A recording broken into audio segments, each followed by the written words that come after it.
A few verses ago in Romans chapter 8, the Apostle Paul posed this question to us: what shall separate us from the love of God? And he lists out some of the worst things that could ever happen to us, and his conclusion is this: nothing. None of those things can separate us from the love of God, because primarily the love of God is eternal. It isn't just contained to the life we live now. Like whether in this life or the life to come, God will liberate us from anything that this world can throw at us. And he builds on that truth this morning.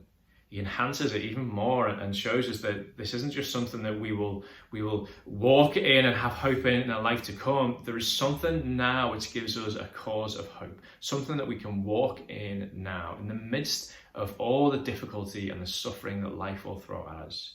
He says this, he builds on his answer to the question. He says this: no, in all these things, we are more than conquerors through him who loved us. So there is a victory that has come to the Christian through Jesus Christ, who has loved us, that we can walk in now. Because of Jesus' death on the cross, because he rose from the grave, he has shown us that there is nothing that can be thrown at those that are his that will ultimately have victory over them, that will ultimately quash them, that will ultimately rip them away from God. In fact, the opposite is true. Anything that the world throws at us now, we can pronounce victory over it. We can pronounce a conquering over it. Not through our strength, not through our achievements, but through all that Jesus has done through us. And that phrase there, more than conquerors, it doesn't quite find its sentiment in the English language.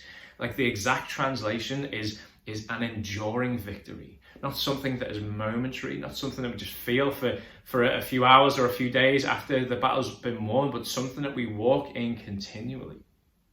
Paul has shown us this, that the gospel, the finished work of the cross, Jesus resurrecting from the grave and him being seated at the right hand of the Father now, gives us a victory that we can walk in now. So will suffering be painful? Yes. Will we experience danger and persecution? Yes.